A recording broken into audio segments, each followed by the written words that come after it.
Hola, muy buenas tardes.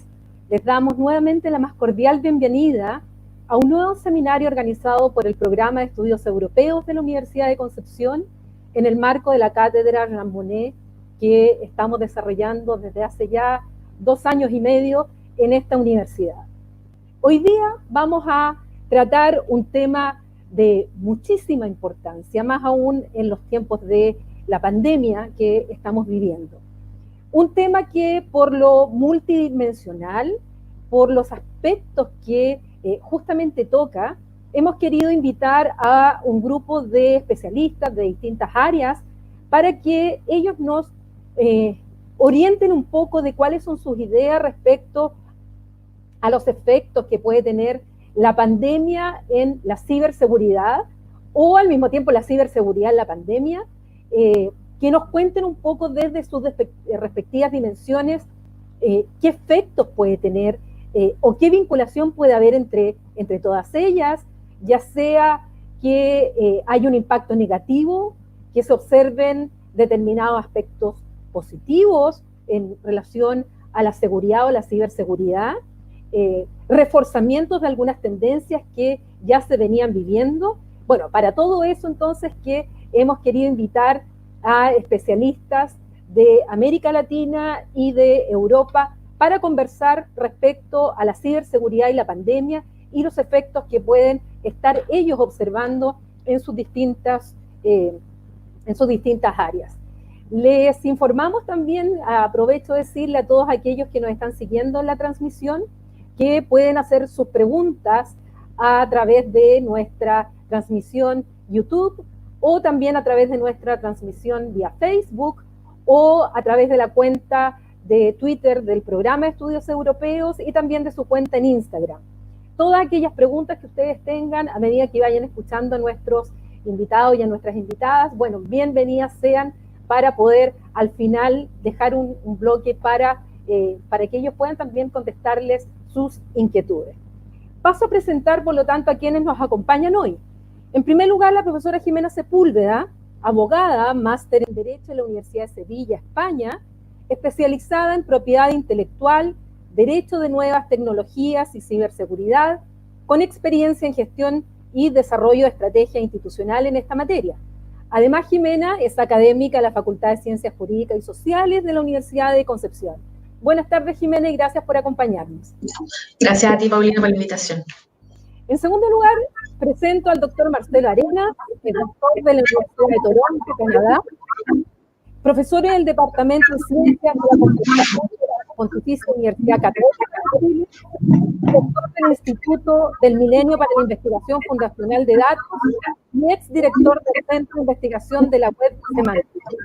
Muchas gracias también, Marcelo, por poder participar en este seminario. Sí, muchas gracias. Sí, muchas gracias por la invitación. Gracias. También presento a la profesora Mónica Nieves. Ella es magíster en Relaciones Internacionales, profesora de Historia de las Relaciones Internacionales de la Facultad de Derecho de la Universidad de la República y que desde Uruguay también nos acompaña el día de hoy. ¿Cómo estás? Buenas tardes, Mónica. Buenas tardes, Paulina. Muchas gracias.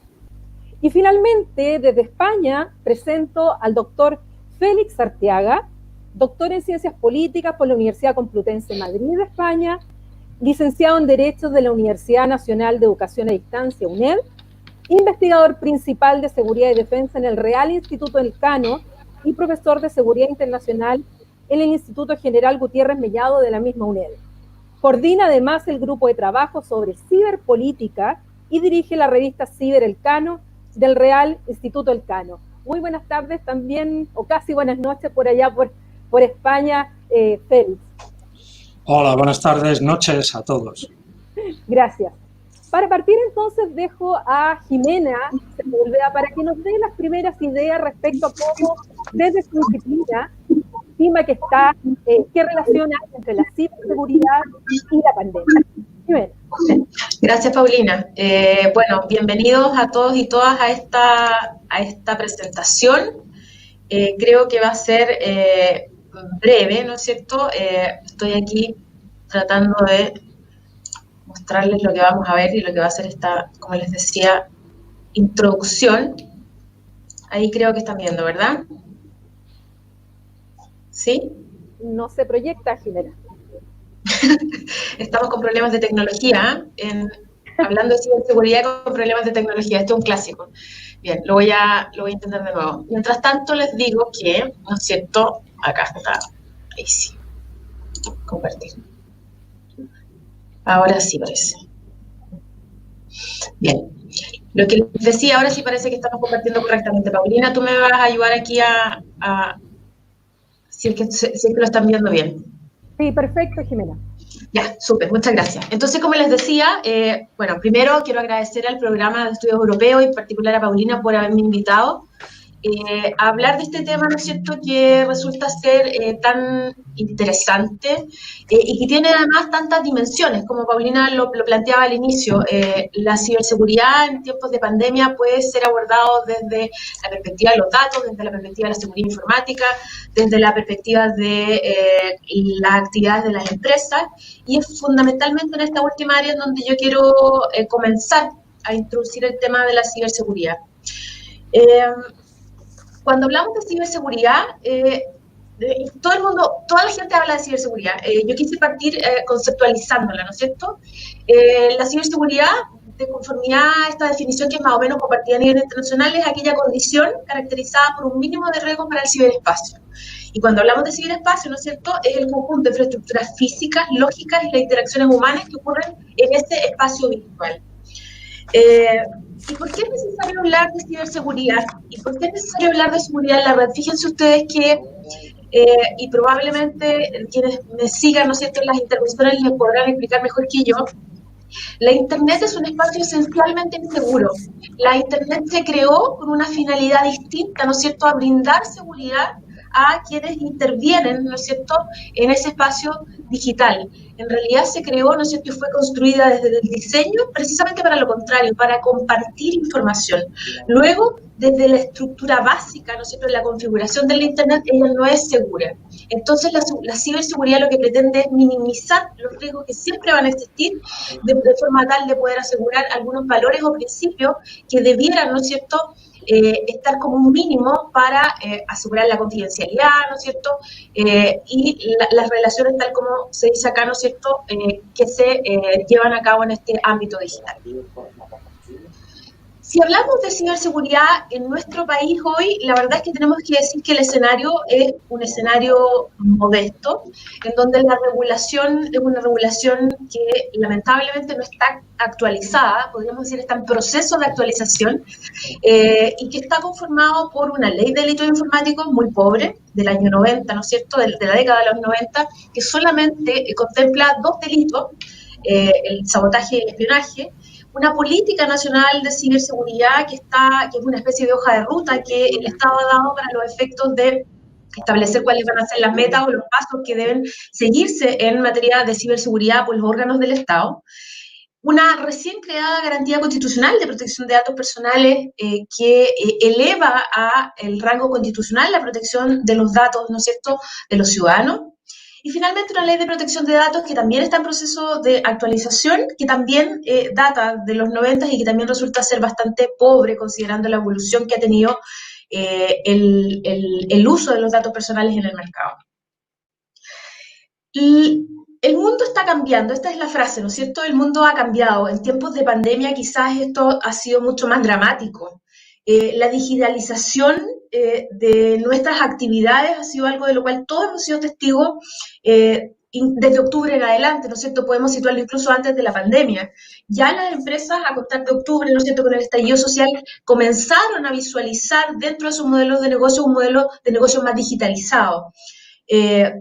Con la pandemia eso se ha visto absolutamente acelerado en relación al uso de las nuevas tecnologías como plataformas de mercado. Chile, además, previo a esto, es uno de los países que tiene un mayor uso de la Internet a nivel de América Latina. Fíjense ustedes que más de un 70% de la población de nuestro país previo a la pandemia estaba conectada. No existen todavía, ¿no es cierto?, cifras oficiales que hablen de lo que ha ocurrido post pandemia, pero evidentemente todos sabemos, ¿no es cierto?, y esta actividad es reflejo de aquello, el uso de las nuevas tecnologías, la digitalización de las actividades, ¿no es cierto?, ha sido total, luego, ¿no es cierto?, de esta imposibilidad de poder acceder a los lugares físicos.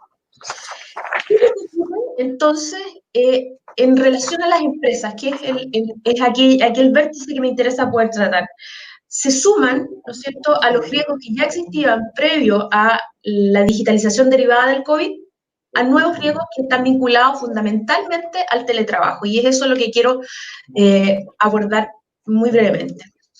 Esos riesgos, ¿no es cierto?, están vinculados, ¿no es cierto?, y aquí yo traje un gráfico que da cuenta de lo que el Foro Económico Mundial en el año 2019 situaba como los mayores riesgos que se esperaban para ser acaecidos en el 2019. Y fíjense ustedes que en el número 4 y en el número 5 sitúa precisamente ciberataques y riesgos vinculados, ¿no es cierto?, a la ciberseguridad. Cifras del Ministerio del Interior hablan de que una empresa pierde al menos un 5% de su valor en la bolsa, aquella que se transa en la bolsa, luego un ataque cibernético. Los ataques, ¿no es cierto?, desde el mundo virtual, desde el ámbito digital, desde el inicio de la pandemia han aumentado en un 40%, solo desde el inicio de la pandemia, un 40%. Hoy día quizás todos hemos sido víctimas, ¿no es cierto?, han intentado con nosotros hacernos víctimas de los delitos de fraude. Yo creo que nadie puede decir que no ha recibido un correo fraudulento, un correo que ha intentado, ¿no es cierto?, engañarnos para que entreguemos nuestra información personal, nuestras claves bancarias, y eso se ha visto reforzado, ¿no es cierto?, ostensiblemente con esta digitalización de la economía. ¿Y cuáles son, no es cierto, las situaciones que agravan los riesgos que ya existían previo a la pandemia? Fíjense ustedes que hoy día, y eso todos estamos haciéndolo, ¿no es cierto?, estamos trabajando de forma remota. Pero no existe en general, dentro de las empresas que nos han llevado, ¿no es cierto?, este modelo de trabajo a distancia, no existen normas que estandaricen cuáles son las condiciones en las cuales, ¿no es cierto?, los colaboradores, los trabajadores tienen que realizar sus actividades. ¿En qué marco, ¿no es cierto?, de seguridad informática deben realizarlo? Por ejemplo, no hay una disposición en la mayor parte de las empresas o una indicación de cuáles son las redes de Internet que podemos utilizar. No hay una recomendación de, por ejemplo, que nos diga que no utilicemos redes públicas que no sean seguras para ingresar información corporativa, que pudiese ser muy fácilmente secuestrada, ¿no es cierto?, por parte de los delincuentes. También ocurre, ¿no es cierto?, que la mayor parte de nosotros, para realizar este trabajo a distancia, estamos utilizando nuestros equipos personales y no los corporativos, lo cual evidentemente eleva la posibilidad de ser intervenidos por terceros, porque normalmente los equipos corporativos cuentan con niveles de seguridad informática mayor que los personales. ¿Qué es lo que está pasando con el respaldo de la información? ¿Existe a nivel corporativo, por ejemplo, una norma que indique dónde y cuándo debe respaldarse la información de la compañía? Normalmente no está.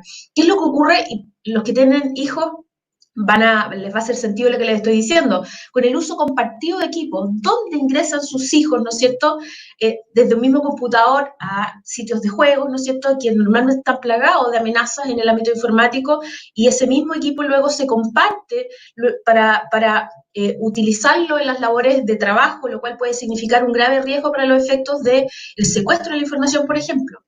Y otros aspectos que además elevan el riesgo, ¿no es cierto?, son la falta de continuidad del negocio en el caso de la compañía y faltas de política de seguridad de la información a propósito de lo que yo les mencionaba. Esto, en definitiva, nos lleva a concluir que hoy día ustedes, nosotros, somos un blanco de ataque, ¿no es cierto?, de ataque informático. La compañía, que es lo que nos interesa abordar durante estos minutos, espero no pasarme, ¿no es cierto?, producto de un ataque informático puede tener distintos daños, ¿no es cierto? El más evidente es la pérdida a nivel monetario, un daño a la reputación, a la confianza de la compañía y, por supuesto, la inseguridad de inversionistas y usuarios de los sistemas. Pero, ¿qué es lo que ocurre? Derivado de, de que existen nuevos riesgos, también existen en el otro extremo nuevas responsabilidades que se le imponen a las empresas desde la perspectiva, ¿no es cierto?, de la nueva normativa que se ha ido actualizando en nuestro país y lo que viene, ¿no es cierto?, en proceso de actualización. En primer lugar, cómo no decirlo o situarlo como la norma más importante a nivel de protección de datos, el Reglamento General de Protección de Datos de la Unión Europea, ¿no es cierto?, que establece mayores obligaciones para las empresas en relación a la protección de los datos personales de los ciudadanos europeos, estableciendo una agencia de protección de datos con muchísimas facultades, ¿no es cierto?, de fiscalización, que ha establecido ya, respecto de varias empresas, fuertes sanciones económicas que pueden ir desde un 4% de la facturación o hasta 20 millones de euros, dependiendo de cuál sea la sanción más alta en el quantum de las sanciones económicas, ¿no es cierto?, que no solamente afecta a la Unión Europea, sino que además tiene un impacto mundial. Sobre esto es importante explicitar, ¿no es cierto?, a quienes nos ven, a los que son abogados de empresas chilenas, advertirles que eventualmente las empresas chilenas sí pueden ser, ¿no es cierto?, objeto de aplicación del Reglamento General de Protección de Datos de la Unión Europea, que hoy día está vigente desde el mayo del 2018, en la medida que cumplan con ciertos criterios, ¿no es cierto?, que tengan personal o localidades empresariales, ¿no es cierto?, en la Unión Europea, que tengan sucursales, que eventualmente realicen tratamiento de datos de la Unión Europea. Esta norma se les aplica en la actualidad, cuestión que no es muy conocida. Algunas reglas, ¿no es cierto?, o algunas reglas de responsabilidad que imponen las empresas, un principio de responsabilidad mucho más fuerte que la norma que tenemos hoy día, evidentemente, en nuestro país, ¿no es cierto?, de protección por datos de datos por defecto y desde el diseño de la organización, lo cual significa que se obliga a la empresa a considerar dentro del diseño de su estructura comercial la protección de datos como un principio rector al cual debe ceñirse. El principio de transparencia, ¿no es cierto?, que exige a las empresas en materia de protección de datos facilitar la comprensión al titular respecto del consentimiento que otorga. Hoy día todos, ¿no es cierto?, probablemente no sé si todos leerán o alguien leerá en realidad las condiciones de uso, porque resulta ser una lata, porque simplemente hacemos clic porque nos aparece, ¿no es cierto?, un rezo tremendo, un testamento, con las consecuencias de nuestra aceptación, y me parece ser muy engorroso hacerlo. Entonces, el Reglamento General de Protección de Datos obliga a las empresas a entregar fórmulas que sean más comprensibles en relación al consentimiento que otorga el titular de esa información personal. Y aquí, ¿no es cierto?, este es un gráfico que he tomado de una empresa que está dedicada al tema, en donde se explicita, ¿no es cierto?, cuáles son algunas de las consecuencias más importantes en el reglamento. Un segundo orden de nuevas responsabilidades que a las empresas se les imponen, que se les impondrán, ¿no es cierto? Esto está dentro de la ley, del proyecto de ley de ciberseguridad, y en particular respecto a la cápita que se refiere a infraestructura crítica, que está vinculado, ¿no es cierto?, a ciertas áreas de la economía y de servicios que tienen una implicancia fundamental para la continuidad, ¿no es cierto?, de las actividades de nuestro país. Impone, ¿no es cierto?, este proyecto y le va a ser exigible ciertos estándares que hoy día no lo son. Y esto va a transformar a la seguridad informática en un área regulada. Hoy día la seguridad informática es algo optativo. En general las empresas tienden a incluir normas de ciberseguridad como una cuestión voluntaria, ¿no es cierto? Y la ley de infraestructura crítica lo que hará es modificar esto y transformarlo en un área regulada, estableciendo ciertas obligaciones, por ejemplo, de tener un oficial de seguridad informática encargado, comités de ciberseguridad al interior de la empresa, normas de ciberseguridad que van a complementar, ¿no es cierto?, las normas de seguridad en los otros ámbitos, en las organizaciones, y además obliga a denunciar los incidentes en materia de ciberseguridad, lo cual va a ser absolutamente disruptivo, porque las empresas van a tener que ahora transparentar cuando han sido objeto de un ataque informático, cuestión que hoy día normalmente se suele esconder. La nueva ley de delitos informáticos en nuestro país es otro ámbito en el cual, ¿no es cierto?, va a significar un avance significativo que va a también traer consigo mayores responsabilidades a las empresas. Hoy día, les decía antes, nuestra actual ley de delitos informáticos contempla dos tipos penales.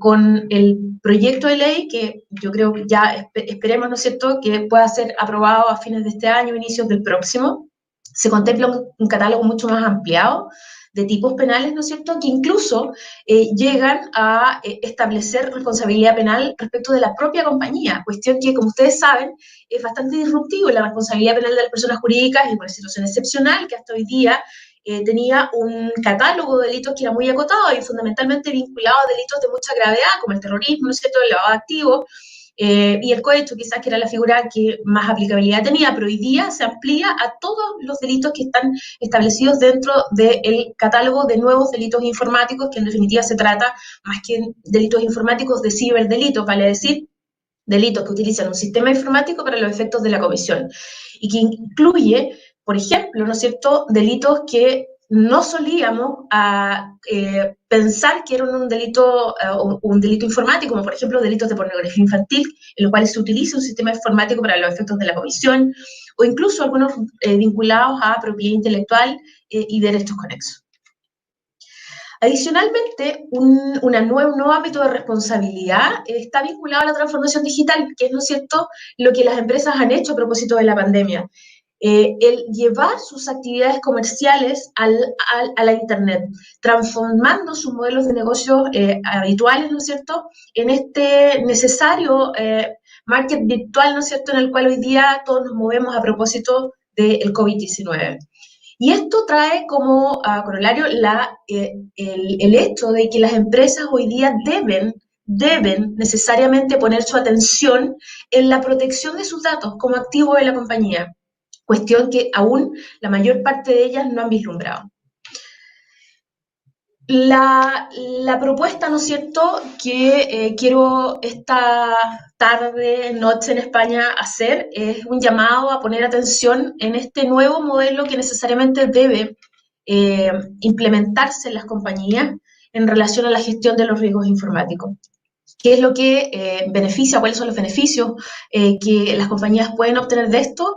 Evidentemente, ¿no es cierto?, mejora la reputación, el posicionamiento de la empresa, de su marca en el mercado, mejora los índices de percepción de seguridad de inversores y clientes de la compañía y, en consecuencia, también aumenta su valor en ese ámbito.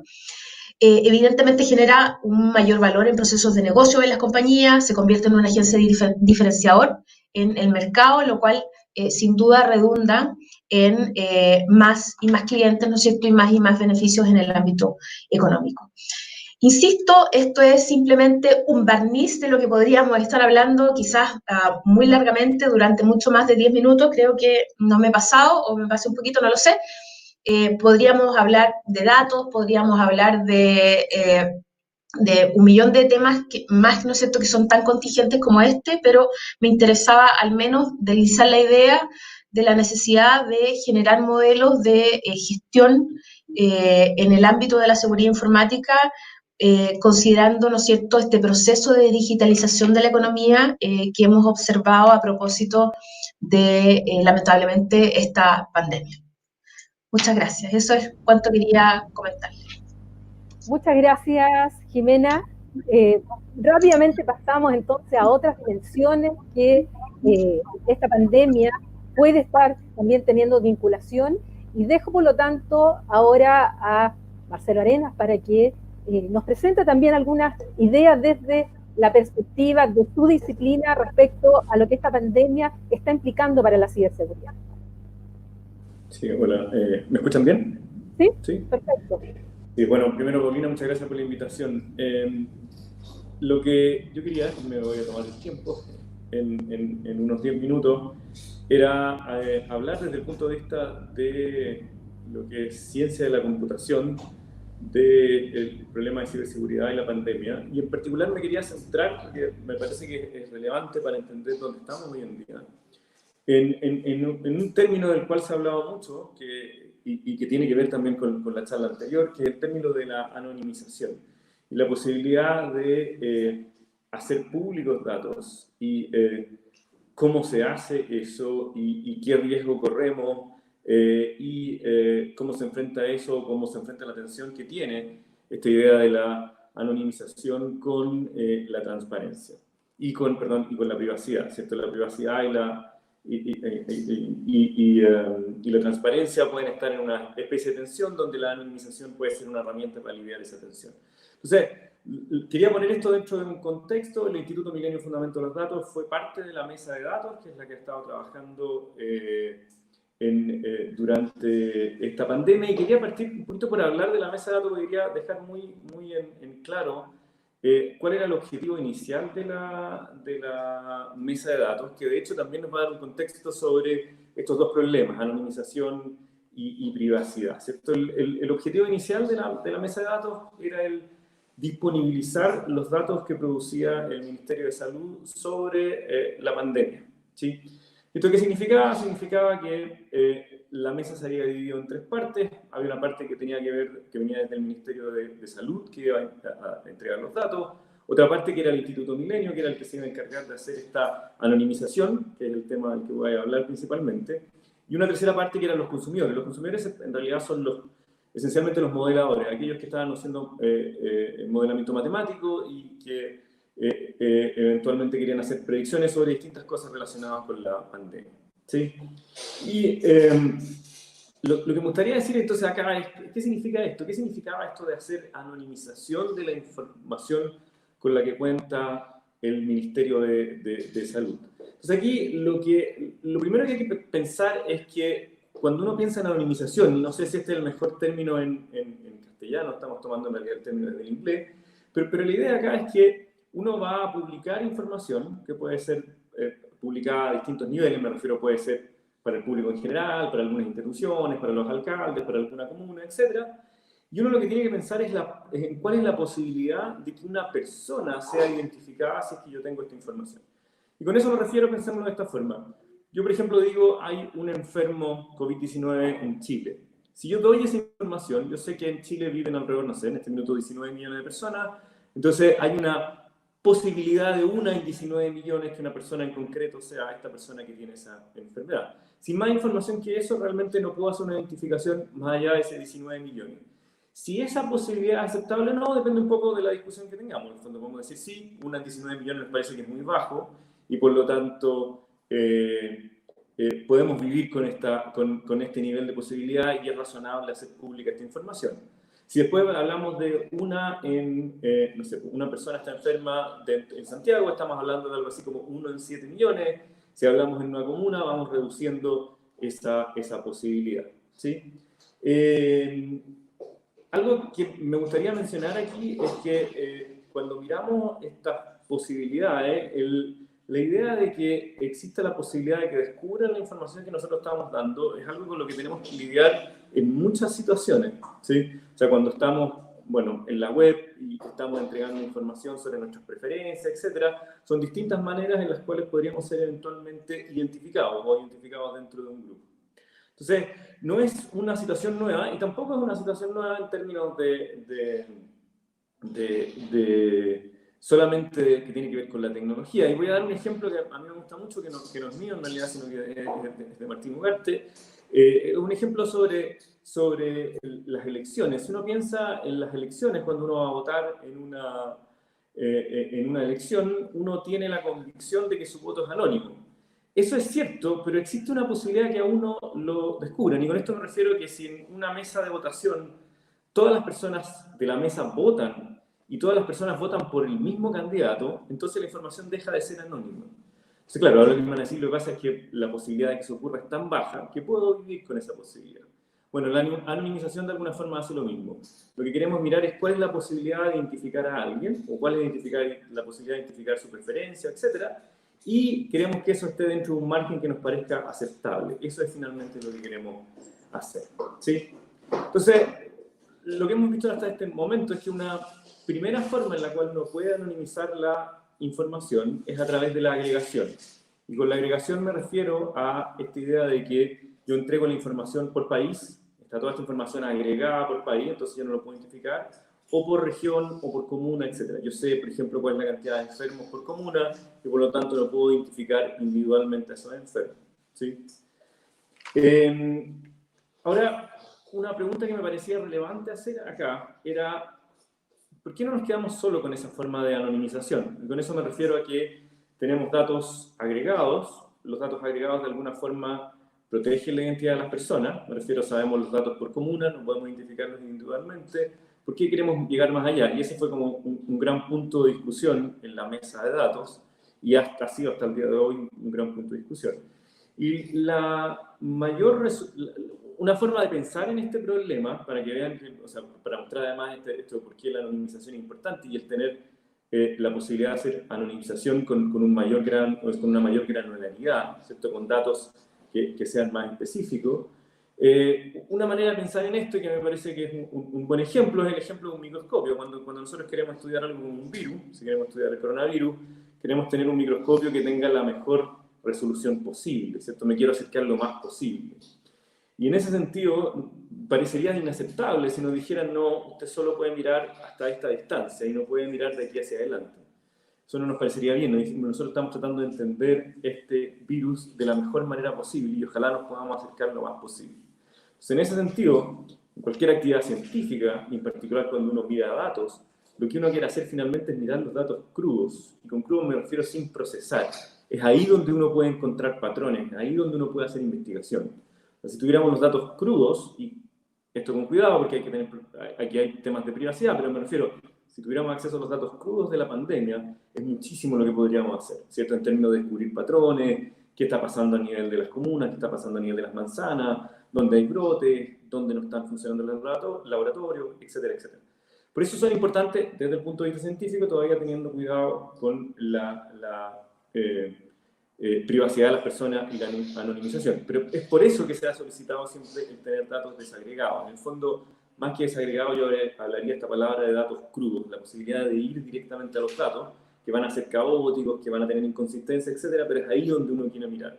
Tanto como cuando uno quiere mirar una célula, quiere estudiar, bueno, o quiero estudiar un virus, por otro lado, quiero acercarme lo más posible. ¿Sí? Entonces, en un par de minutos me gustaría dar un ejemplo para que se entienda por qué esto es tan importante. Hoy día, según el reporte que hoy día, hay 5.471 nuevos contagiados en Chile. Si uno piensa en esos nuevos contagiados, esas no son 5.400 personas que se contagiaron el día de ayer. Realmente, en este minuto con ese dato, no sabemos en qué momento se contagiaron esas personas, ¿cierto? Y los datos que se están guardando sobre este contagio son muchos. Para esas personas hay una fecha de la primera consulta que tuvieron. En esa fecha de la primera consulta informaron sobre cuándo tuvieron síntomas por primera vez. Y además hay una fecha en la cual se tomaron el examen y hay una fecha en la cual llegó la respuesta al examen y se subió al sistema, ¿sí? Entonces, si uno piensa en esas 5.400 personas, esas 5.400 personas tienen esas fechas asociadas y las tienen asociadas en distintos momentos. Y con eso me refiero a que pueden haber, incluso hemos visto, 10 días de atraso en el resultado de un examen. Eso significa que cuando miramos 5.400 personas, podemos estar hablando de personas que se contagiaron de la enfermedad semanas antes. Entonces, es complicado tratar de entender, por ejemplo, cuál es el efecto de una cuarentena si no sabemos, cuando estamos hablando de las personas, en qué momento esas personas empezaron a tener la enfermedad. Entonces, en ese sentido, es un problema importante la publicación de datos desagregados. Y aquí vuelvo a la anonimización, porque uno podría decir, bueno, pero ¿cuál es el dato entonces que quiero publicar en este caso? Bueno, aquí podríamos pensar, el dato es, me gustaría por cada persona tener un ID, me gustaría tener un identificador, perdón, estas fechas que acabo de mencionar, y con estas fechas me refiero a la fecha de los primeros síntomas, la primera consulta, cuándo se hizo el examen, cuándo se publicó como caso a nivel nacional. Y la comuna, ¿sí? Porque me gustaría estudiar esto a nivel comunal. Entonces ahí la pregunta, si uno está pensando en anonimización, y no voy a dar la respuesta, sino que es algo que uno tendría que mirar, es si yo publico esta información, ¿es posible identificar a una persona o no? Es ahí donde entra el problema de la anonimización.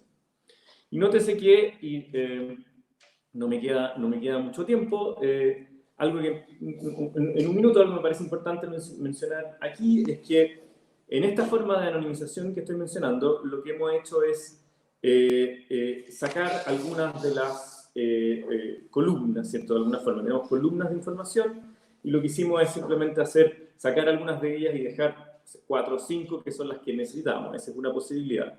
Otra posibilidad que hablamos para la anonimización es la agregación, por comuna, por región, etc. Existen otras posibilidades, y aquí les dejo, o sea, simplemente lo menciono porque uno puede mirar otras posibilidades. Se puede hacer agregación a nivel más granular, por ejemplo, en lugar de, cuando yo estoy mirando la edad de las personas, en lugar de publicar ese dato de manera precisa, uno podría decir, lo voy a hacer por grupos, de 1 a 10 años, de 10 años a 20 años, etcétera, primera, segunda, tercera edad, etcétera, lo puedo hacer de esa manera. Y hay otras maneras un poco más, no podría decir, entre comillas, sofisticadas, que agregan de alguna forma ruido a la teoría de los datos, de manera tal de que yo todavía puedo seguir sacando conclusiones, pero sin identificar de manera precisa a una persona. Este es todo un tema de investigación, hay herramientas disponibles y hay formas de hacerlo. Y para concluir, me gustaría mencionar, que se mencionó antes, el General Data Protection Regulation que de la Comunidad Europea, que es muy interesante porque empieza de alguna forma esta regulación a decirnos o a hablar de conceptos como los datos personales, qué significa o qué derechos tengo sobre mis datos personales, etc. Pero hay un tema desde el punto de vista de la computación que también me gustaría mencionarlo, que es que tenemos que traducir esto también en herramientas que nos permitan hacer cosas. Y con eso me refiero a que si vamos a automatizar procesos como la anonimización, tenemos que ser capaces de ver que si estas herramientas que hemos construido están respetando o no esta legislación. Y eso es un proceso bien complejo, porque significa de alguna forma formalizar en términos computacionales y matemáticos lo que es una ley. Ahora, ¿cómo se está abordando el problema? Y es bien interesante porque si miran hoy día, de hecho, está hoy día, el día de hoy, el día de mañana, en la conferencia sobre lo que se llama computación, lo podrían llamar responsable, lo pueden buscar, y ahí pueden ver charlas donde el tipo de temas que se están tratando son estos. El cómo tomar una legislación tan compleja como la europea, dividirla en pedazos más pequeños y tratar de formalizar estos pedazos de manera tal de desarrollar herramientas en las cuales uno pueda mostrar que están cumpliendo con la legislación, ¿sí? Me gustaría terminar muy cortito con la idea de transparencia. A mí me parece que, lo he mencionado varias veces, la razón por la cual además queremos datos y queremos procesos que sean transparentes es porque nos permiten que sean auditados y también nos permiten aumentar la confianza tanto en esos datos como en los procesos. Y eso en un momento como el que estamos ahora, que es la pandemia, es fundamental, ¿sí? Bueno, muchas gracias, eso es lo que quería decir.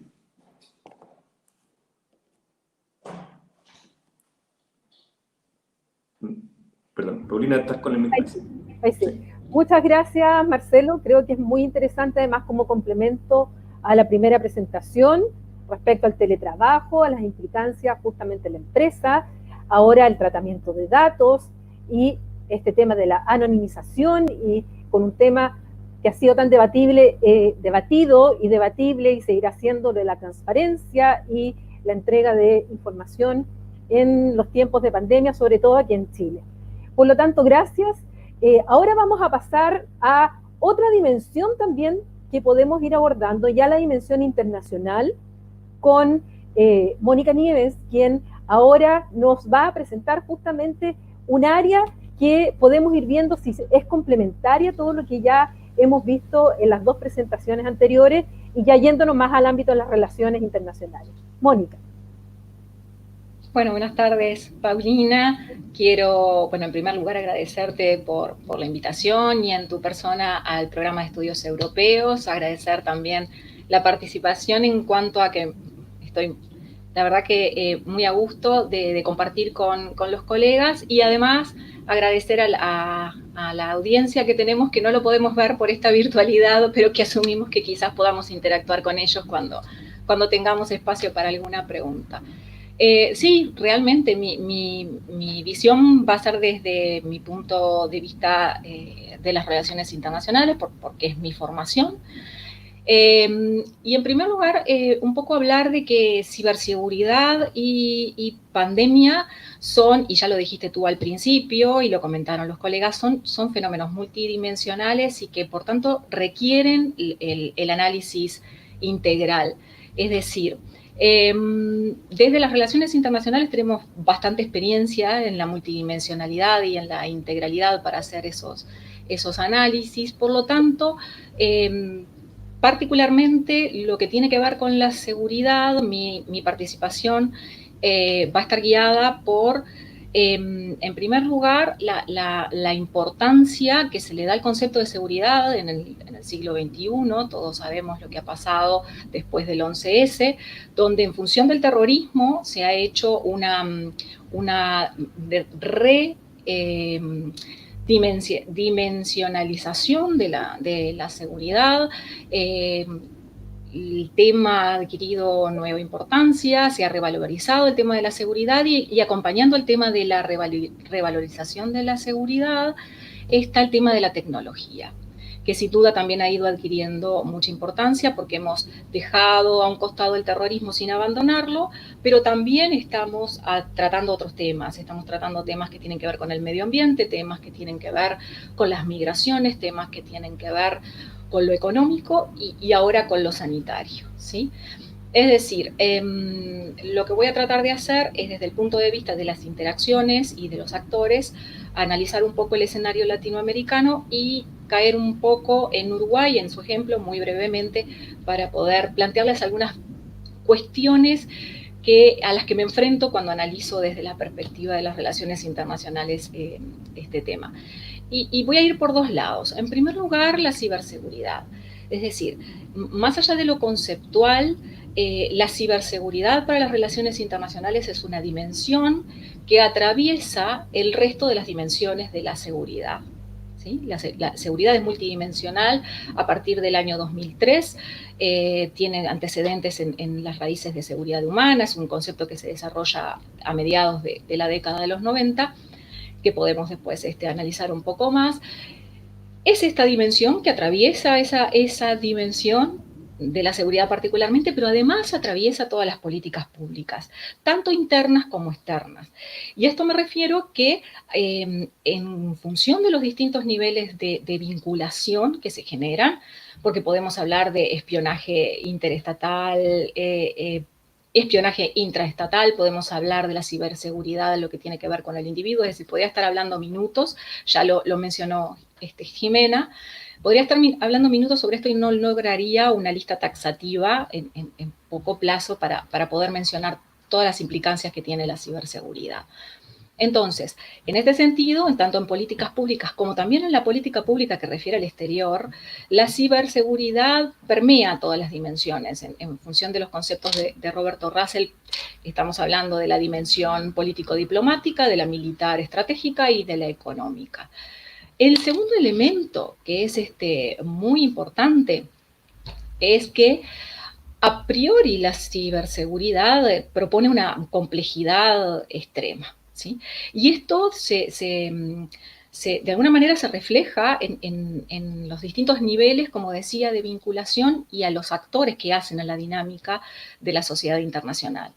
Porque de hecho el ciberespacio es una dimensión de lo que es el objeto de la disciplina, el objeto de estudio de la disciplina, que es la sociedad internacional. Algunos le llaman sociedad virtual, otros sociedad de la información, pero en definitiva funciona como esa dimensión dentro de lo que es el objeto de estudio de las relaciones internacionales. Por otro lado, la pandemia específicamente.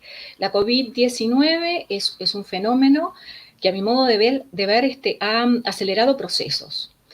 ¿Qué quiero decir con esto? Son procesos que se venían desarrollando, tanto políticos como medioambientales, económicos, etcétera, que vienen a quedar en evidencia con la inminencia de la pandemia. Estos son conceptos que han desarrollado otras internacionalistas como Elsner o Anabel Abuso en Argentina también, y que yo la verdad que comparto plenamente. Y pienso realmente que la pandemia es un catalizador, en el sentido de que ha venido a dejar patente las asimetrías, ha venido a dejar patente las desigualdades que son resultantes de esos procesos que se daban. Las amenazas en el ciberespacio se van a multiplicar, de hecho se están multiplicando, y ya un poco hablaron de eso, con las vulnerabilidades en la dimensión cibernética que se han ido generando. Y en tanto también pasa en el plano de la ciberseguridad, por ende. Entonces, el fenómeno de Internet lo que ha venido a hacer es básicamente a potenciar de alguna manera los vínculos, el desarrollo de esa sociedad virtual, y propone algunos cuestionamientos que desde las relaciones internacionales son debates que nos hacemos desde hace mucho tiempo. Y esto tiene que ver con el ejercicio de la soberanía de los estados, en cuanto que la vigilancia es un atributo del Estado, es parte del rol soberano del Estado, y que también tiene que ver con la defensa, y que a su vez se acompaña con otra dimensión del ejercicio soberano de los estados que tiene que ver con su función como garante del libre ejercicio de las libertades y de garante de asegurar de alguna manera los derechos de las personas. Ahora, ¿por qué la ciberseguridad, a mi modo de ver, también tiene que ser entendida de manera diferenciada desde el sur global? Y acá me voy un poco a hacer una breve referencia a América Latina. Dentro del marco de la OEA, desde 2004, y en función de la estrategia interamericana de seguridad cibernética, que a su vez transformó a la OEA en el primer organismo regional en adoptar una estrategia en esa materia, aparece el tema de la evolución o de contemplar a la ciberseguridad para todo el continente, para América Latina y el Caribe, pero la evolución de esas realidades ha sido completamente diferente. ¿Esto sorprende? No, no sorprende, porque desde ningún punto de vista América Latina puede ser analizada de una manera común o uniforme. Presenta diferentes realidades, tanto en lo político como en lo económico, como en lo social, y también en cuanto a la ciberseguridad. ¿Esto qué quiere decir, básicamente? Esto quiere decir que los resultados de esa estrategia y las políticas que han seguido los estados en América Latina han sido diferentes. En un informe de OEA, que ya tiene unos cuantos años, que llama la atención porque no se han renovado este tipo de informes tampoco, pero no creo que sean tan diferentes los datos, 4 de cada 5 estados en América Latina no tienen estrategias de ciberseguridad o planes de protección de infraestructura crítica. No voy a ir a lo que es infraestructura crítica, pero porque mejor lo puede decir Marcelo, o ya lo comentó también Jimena, pero sí tiene que ver con el funcionamiento de un Estado. Y si lo vinculamos a la pandemia, lo vinculamos a la COVID-19, tiene que ver también con la evolución de este flagelo global. Entonces, si vamos específicamente a lo que es Uruguay en este concepto o en estos indicadores que nos muestran la OEA, Uruguay, si bien es uno de los países más digitalizados del mundo, de hecho participa de lo que se llaman los D9 o los 9 estados más digitalizados del mundo, es el único de América del Sur, que comparte con otros estados, como casos paradigmáticos como el de Estonia, por ejemplo, se encuentra en un nivel intermedio en cuanto a madurez y en cuanto a preparación del Estado frente a las amenazas del cibercrimen, que lo coloca detrás de otros estados, por ejemplo Israel, Estados Unidos y otros. ¿Cuál es la experiencia de Uruguay? Y muy brevemente, porque no me quiero extender mucho más. Uruguay tiene una gran conectividad y además las personas utilizan Internet de una manera muy importante. La última encuesta de usos de la tecnología y de la información que se ha hecho a nivel de gobierno habla de que la cantidad de hogares a nivel urbano del país que cuentan con acceso a Internet crece año a año. De hecho, 9 de cada 10 hogares tienen conexión a Internet y el 71% de los hogares tienen banda ancha. ¿Qué ha hecho Uruguay? Uruguay ha realizado un marco de ciberseguridad a partir de 2016, estamos en la versión 4.0, y ese desarrollo está hecho en función a las determinaciones de lo que ha sido el marco de ciberseguridad de los Estados Unidos, el que fue desarrollado en función a las normas del Instituto Nacional de Estándares y Tecnología, NIST, de Estados Unidos. La OEA promovió la realización de esos marcos de ciberseguridad entre todos sus miembros, pero solamente hasta el día de hoy Uruguay y Estados Unidos son los únicos que los han desarrollado. Lo que les decía, hoy Uruguay está en su versión 4.0, y me merece destacarla porque esta tiene particular énfasis, esta última versión tiene particular énfasis en las entidades sanitarias públicas y privadas. Por eso viene a colación de lo que es esta pandemia. Para no extenderme más, lo que podría llegar a decir es cómo analizar el tema de Uruguay o más que de Uruguay, América Latina y el Caribe en realidad, podría también de alguna manera reflejarse a nivel global. analizar desde las relaciones internacionales la ciberseguridad y la pandemia en contextos del sur global, que es lo que me preocupa fundamentalmente. Lo analizaría en términos de soberanía tecnológica. Es un tema que comencé a investigar en 2015 en un grupo de investigación interdisciplinar, que ahora lo han traído otros analistas, por ejemplo, Leandro Oncón, que hizo una publicación este último fin de semana, que esto tiene que ver con los avances que tienen los estados, con sus programas y qué camino toman y en qué manos dejan su ciberseguridad. Esto de la ciberseguridad tecnológica, de la soberanía tecnológica, perdón, tiene que ver en una interpelación que se le hace al Estado, cómo garantizar la vigilancia desde el propio Estado, respetar los derechos humanos, respetar las libertades y asegurar el ejercicio de las libre de los derechos, y a su vez lo supedita al control de la información, que muchas veces está en manos de empresas privadas, ¿sí? En tiempos de crisis, muchos dicen, y yo suelo atender que es cierto, que son los propios ciudadanos los que piden más y mejor control y que piden estados más duros y que piden mayor vigilancia. Y eso a veces hace que muchos derechos y libertades se pierdan. Y ahí estamos hablando de sensibilidad en función de la afectación del Estado, estamos hablando de capacidad de reacción si hablamos de vulnerabilidades, y también estamos hablando de la capacidad de resiliencia. Para terminar, yo quisiera dejar como una analogía.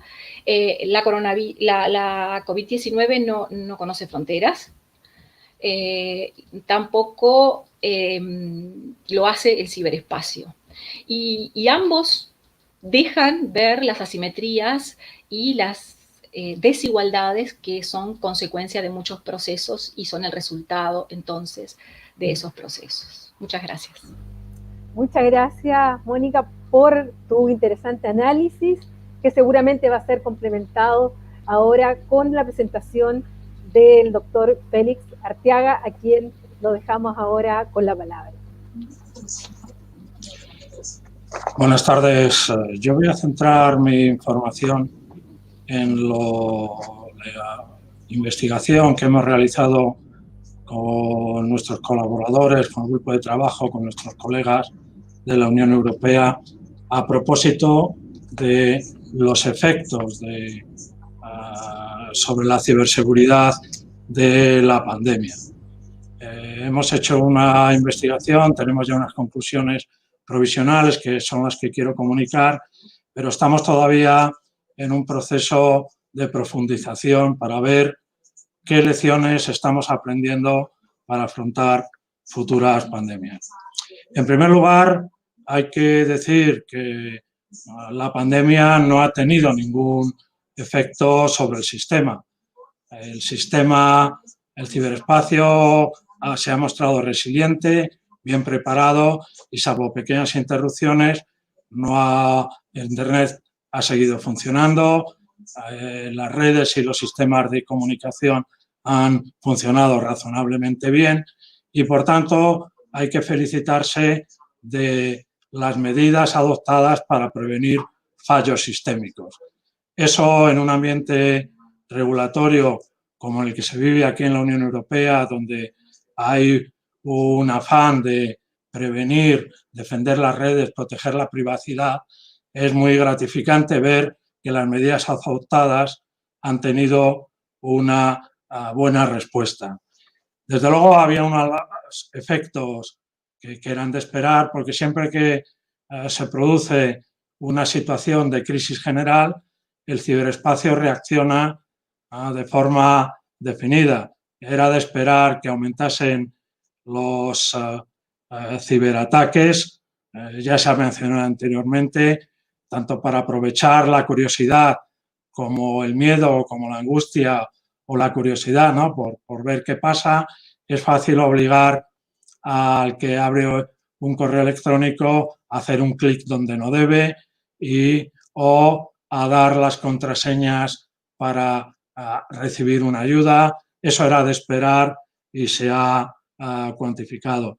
También la desinformación, todas aquellas noticias que se han utilizado con ocasión de la pandemia para dañar a la salud pública, lo que la Organización Mundial de la Salud denomina infodemia, el mal uso de la información, ya sea para magnificar los efectos de la pandemia o para proponer soluciones indeseables, ¿no?, y fáciles para la pandemia. Esa desinformación también se ha visto desde Europa, aprovechada por Rusia y por China para desprestigiar a la Unión Europea en general, a los gobiernos, a Occidente en general, para mostrar cómo la gripe, al igual que la gripe, pues esta pandemia es un problema que demuestra que las sociedades occidentales no están preparadas, ¿no? Y también sobre las propias redes y sistemas de información.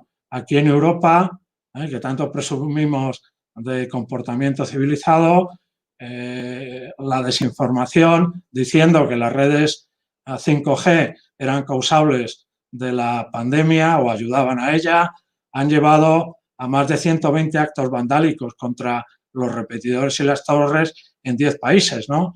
Y eso es porque la circulación de la desinformación ha funcionado. También era de esperar un incremento en el spam. Se han llegado a incrementar más del 6.000% al día. En Google ha tenido que bloquear 18 millones de correos y 240 de spam diarios. Se han tenido picos de tráfico, han cambiado las horas de uso, han aumentado por las mañanas, han disminuido en los prime time y se han tenido aumentos de tráfico en las redes de hasta el 40%. WhatsApp aumentó hasta un 40% en algunos momentos y otros servicios, sobre todo los de videoconferencia o aquellos que han precisado vídeo, se han visto obligados a reducir la calidad en función de la continuidad de la prestación.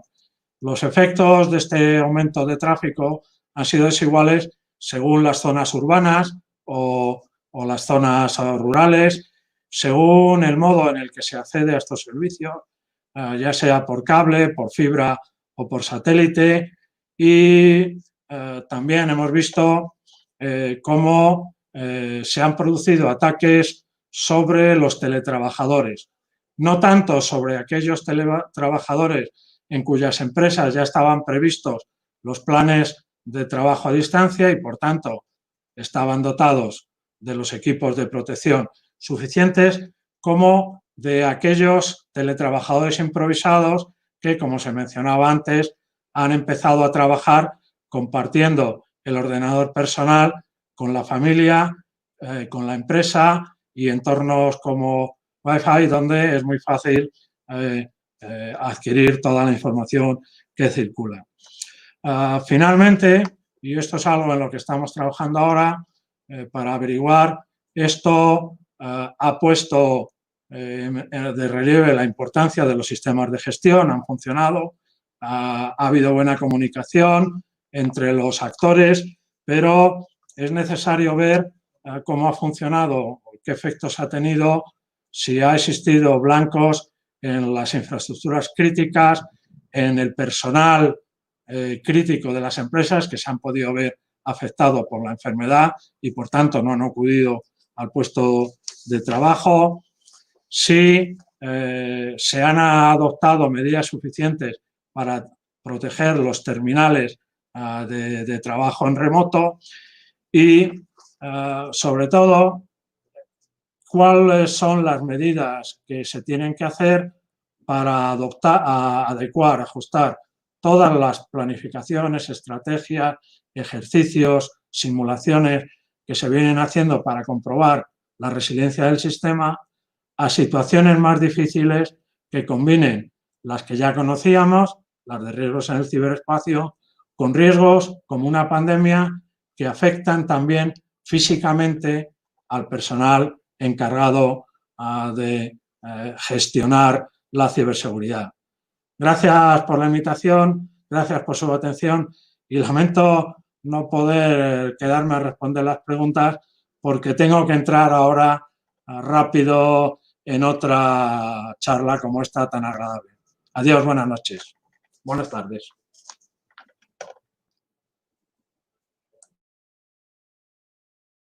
Mi micrófono, muchas gracias por haber aceptado nuestra invitación, por haber compartido justamente los resultados de la investigación del Instituto Real Elcano y otros estudios, y que han sido también muy interesantes para nosotras. Así que muchas gracias, doctor Félix Arteaga, por haber participado hoy día en este seminario.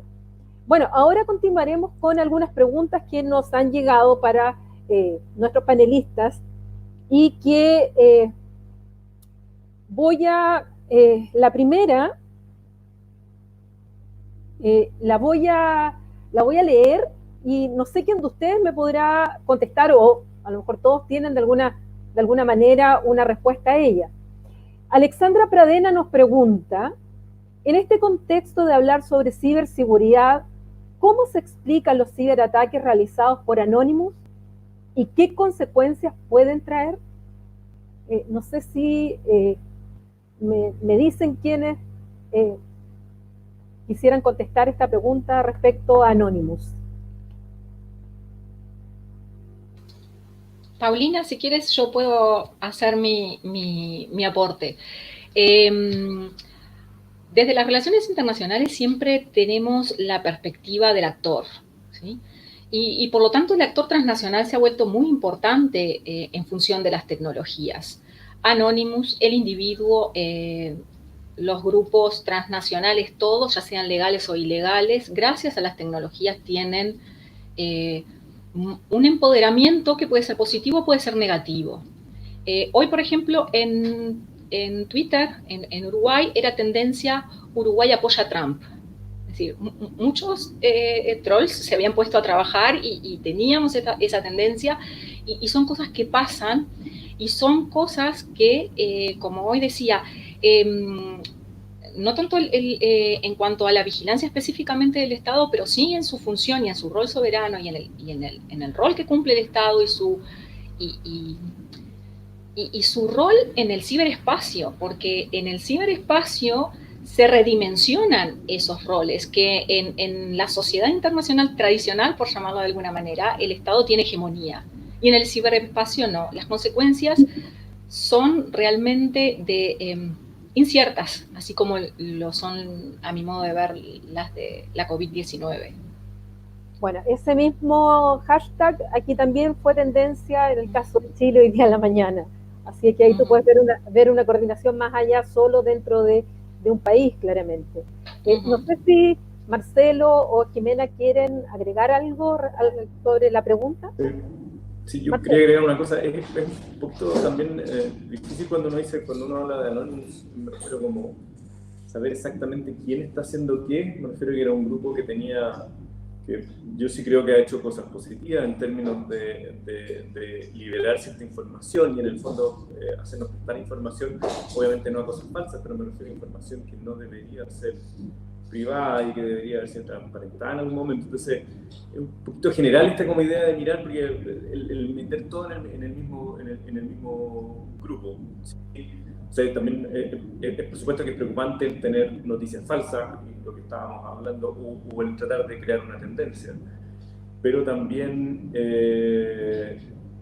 el que haya información que no se haya transparentado y que a través de algún grupo finalmente se logra ser transparente, a mí me parece que tenga una connotación negativa. Sí, o sea, estoy haciendo realmente una declaración que suena un poquito fuerte, pero me refiero a que yo creo que la transparencia es importante y hay momentos en que está trabada por razones incorrectas. Y a veces tiene que aparecer un grupo que dé un paso más allá para poder ayudar en ese sentido. ¿Sí? Tengo una pregunta para Jimena directamente. Pregunta Álvaro Hermosilla sobre cuáles serían estos nuevos tipos penales que establece el proyecto de ley sobre ciberseguridad al que hiciste referencia en tu exposición. A ver, el proyecto de ley de delitos informáticos es la bajada en realidad del Convenio Europeo de Ciberdelincuencia, que es el Tratado de Budapest. estructuralmente el proyecto tiene 3 acápites. Primero, en la parte, establece nuevos tipos penales, ¿no es cierto? Por otra parte, establece normas procesales y de colaboración internacional. Y finalmente, agrega una cuestión que parece ser muy relevante, que es una regla de competencia. De manera tal que esa es como los 3 lugares en los cuales el proyecto de ley establece un gran avance. En el ámbito sustantivo establece efectivamente nuevos delitos que hoy día algunos no existían y reformula algunos que hoy día estaban un poco, quizás habían quedado un poco atrás a propósito de la evolución de las tecnologías. Entonces establece el delito de acceso ilícito, de interceptación, que bueno, el acceso ilícito que plantea ahí todo un tema respecto de cuándo se va a entender que hay un acceso ilícito, se planteó en ese contexto, ¿no es cierto? Ahí Marcelo probablemente conoce esta discusión de cuándo el acceso iba a ser penado, porque está el tema del hacking ético, ¿no es cierto?, que es algo que normalmente en la informática se suele hacer. El delito de interceptación ilícita, también hay un ataque a la integridad de los datos y de los sistemas informáticos, también de abuso en los dispositivos. Específicamente se aclara un problema que había con el tema de los fraudes cometidos a través de sistemas informáticos, porque había una discusión de si cabía o no cabía en la figura típica de estafa, tal como la conocemos tradicionalmente. Entonces, levantando esa discusión, observando esa discusión, el proyecto de ley crea una figura específica de fraude informático que aplica, ¿no es cierto?, a aquellos fraudes que se realicen, ¿no es cierto?, mediante el uso de sistemas informáticos, ¿no es cierto?, y que generan un perjuicio patrimonial a una persona. También existen una categoría especial vinculada a delitos relacionados con la pornografía infantil utilizando sistemas informáticos, y finalmente hay un capítulo especial vinculado a delitos relacionados con infracciones a la ley de propiedad intelectual, derechos de autor y derechos conexos. Eso es un poco la estructura. La verdad es que esto, Paulina, es mucho más largo, ¿no es cierto? Podríamos estar acá, como decían los demás invitados, hablando de este tema muy en extenso. La modificación a la ley de delitos informáticos es un tema en sí mismo. Yo tuve el privilegio de haber sido invitada a trabajar en la redacción, en una de las mesas técnicas que se hicieron, las que se hicieron en regiones. Lo cual celebramos mucho, ¿no es cierto?, que los expertos que estamos fuera de Santiago también hayamos sido invitados.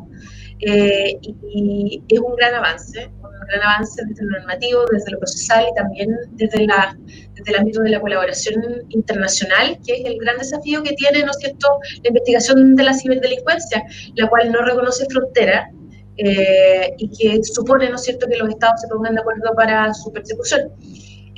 Lo cual también trae consigo, ¿no es cierto?, el análisis de hasta dónde es posible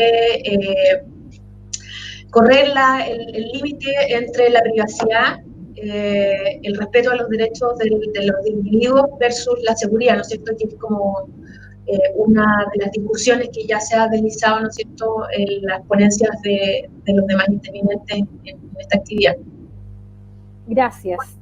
Por razones de tiempo voy a hacer una última pregunta. Quedaron varias consultas que nuestros, no sé llamarlo asistentes virtuales, a quienes nos están escuchando hoy día, nos hicieron. Para Mónica. Pregunta Joaquín Maqueira Alonso. Le gustaría saber cómo puede la Unión Europea ayudar a los estados latinoamericanos para la implementación y medidas de programas de ciberseguridad. Bien. Bueno, qué lástima que no está Félix Arteaga, que sería justamente el experto capacitado para decir eso. Yo creo que la Unión Europea nos puede dar también el ejemplo. La Unión Europea tiene una ley que habla sobre la neutralidad, que en América Latina y en particular en Uruguay nosotros no tenemos. Tampoco hemos suscribido el convenio de Budapest, sino que asimilamos ciertos delitos. Hemos avanzado en muchas cosas y aún en otras no hemos avanzado. Y creo que sí, que justamente esos ejemplos, aunque entiendo y lamento otra vez que no esté Félix, que también dentro de la Unión Europea hay diferentes realidades. Y me parece, o quizás tú, Paulina, también serías más indicada para hablar de eso, que eres experta. A lo que sí voy, y me parece que es un punto sumamente trascendente en esto, es que el tema de la ciberseguridad no es un tema que podamos resolver los estados independientemente. Es lo mismo que contra la COVID. Estamos atacando un problema global, la ciberseguridad es un asunto global, de manera individual, y eso genera una contradicción. La cooperación es fundamental en todo sentido. Y bueno, un poco eso. En cuanto específicamente a otros aportes legales que pudiéramos ver en la Unión Europea, y eso me excede un poco, pero sí en lo que significa el tema de la cooperación y que incluso el tema que nosotros hemos recurrido muchas veces a la Organización de Estados Americanos, que tiene su estrategia, que han dado los lineamientos para los CSIRT y que nos han dado, que es puntal en mucho de la colaboración, tanto pública como privada, que necesitan los estados. El tema también ahí es, volvemos a lo mismo, es a la soberanía tecnológica y a otros aspectos que hacen en esencia al Estado. Bueno, muchísimas gracias. Quiero de verdad agradecerle a ustedes, o a Félix Arteaga, que tuvo que abandonarnos un poquitito antes, para abordar un tema que, como lo dije al principio, tiene muchas dimensiones, y lo que quisimos hacer aquí era justamente dar un pincelazo muy general de algunas dimensiones que dicen relación con la ciberseguridad y con la pandemia que estamos viviendo y cuyos efectos vamos a seguir sintiendo en el mediano y lo más probablemente largo plazo. Así es que gracias a Marcelo, a Jimena, a Mónica, al profesor Félix Arteaga, que desde España también nos acompañó, por haber por lo menos haber dado algunas luces de esta discusión tan interesante y que finalmente afecta no solamente a los estados, al sistema internacional, a las empresas, sino que también nos afecta a nosotros en la vida diaria.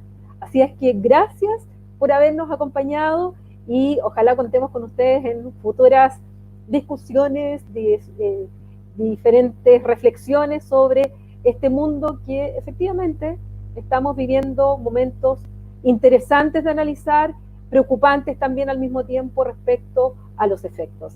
Así es que muchas gracias, y a quienes nos están escuchando también, gracias de nuevo por su compañía. El capítulo de hoy va a quedar en el canal de YouTube del programa Estudios Europeos. Hoy día transmitimos a través de nuestra cuenta de YouTube y a través de nuestra cuenta Facebook. Lamentamos no haber podido responder todas las preguntas por una cuestión de tiempo, pero lo esperamos en próximos seminarios que seguiremos organizando a través de esta plataforma del programa de Estudios Europeos y la Cátedra Jean Monnet. Así es que buenas tardes y hasta la próxima.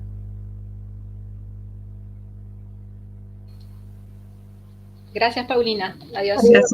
Chao.